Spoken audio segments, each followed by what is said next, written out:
President Donald Trump's instruction to the Pentagon to immediately start testing U.S. nuclear weapons represents a profound reversal of 3 decades of U.S. policy.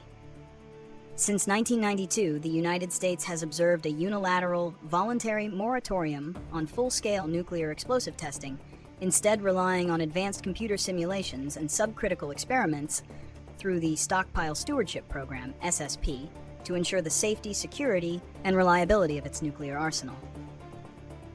This moratorium has been a central pillar of global non-proliferation efforts. Trump's decision, announced amidst rising geopolitical tensions with major nuclear powers, effectively signals the end of this period of restraint. The move is widely seen as a high-stakes strategic escalation aimed at rivals, but it simultaneously risks unraveling the international non-testing norm established by the Comprehensive Nuclear Test Ban Treaty, CTBT, which the U.S. has signed but not ratified. Reasons for resumption. President Trump and his proponents cite 2 primary reasons for demanding the resumption of tests. 1. Strategic signaling and deterrence. The core justification provided by Trump is the need to respond to what he describes as other countries' testing programs.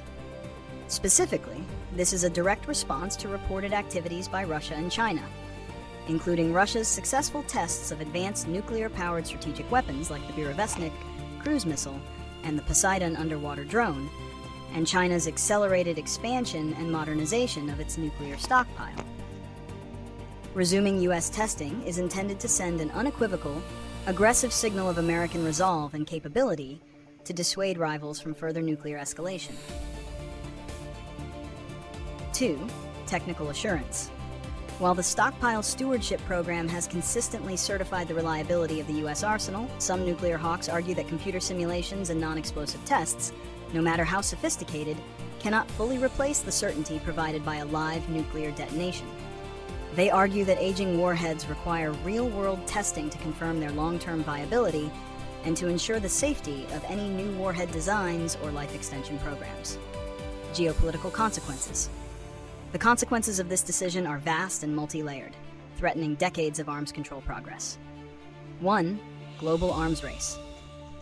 The most immediate and severe consequence is the potential for a global cascade of nuclear testing. Both Russia and China have previously indicated they would respond in kind if the U.S. resumed testing. This would shatter the global non-testing norm and could empower other nuclear-capable states, such as India, Pakistan, and potentially proliferation risk states like Saudi Arabia, to follow suit, kicking off a new, unpredictable nuclear arms race reminiscent of the Cold War. 2. Erosion of non-proliferation norms. The resumption of U.S. testing would severely undermine the CTBT and the Nuclear Non-Proliferation Treaty, NPT. The NPT requires nuclear states to work toward disarmament, and ending the testing moratorium, a crucial commitment toward that goal, would weaken the diplomatic leverage the U.S. holds over non-nuclear states to prevent them from acquiring their own weapons. The U.S. would lose its moral standing as the de facto enforcer of the global non-testing regime. 3. Diplomatic friction.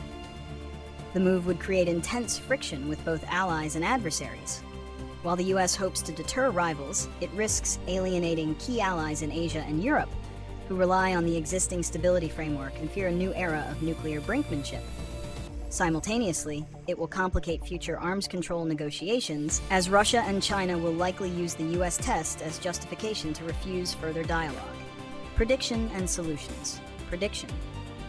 Given the declared intention for an immediate start, the Pentagon will face immense logistical and legal challenges.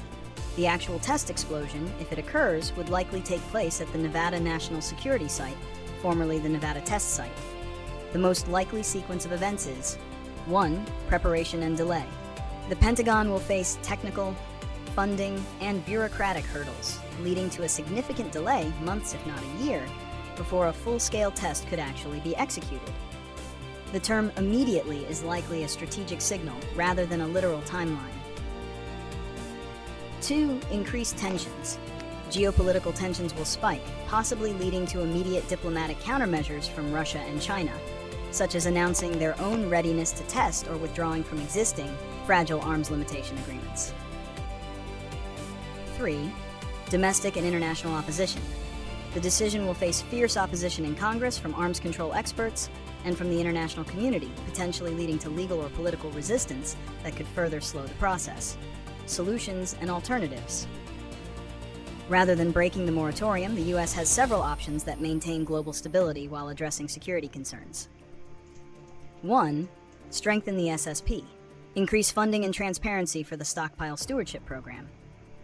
The U.S. has a technical edge in non-explosive science.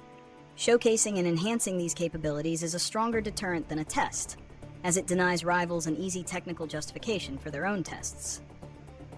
2. Ratify the CTBT. Ratifying the CTBT would transform the existing unilateral moratorium into a legally binding international obligation, immensely strengthening the global verification regime and isolating the few remaining states, like North Korea, that conduct tests. 3. Dialogue and confidence building. Instead of escalating, the U.S. could seek technical talks with Russia and China to establish confidence-building measures at their respective test sites. The goal would be to monitor their subcritical experiments and prevent any yield-producing tests from going undetected, thereby reinforcing the global ban through diplomacy and verification.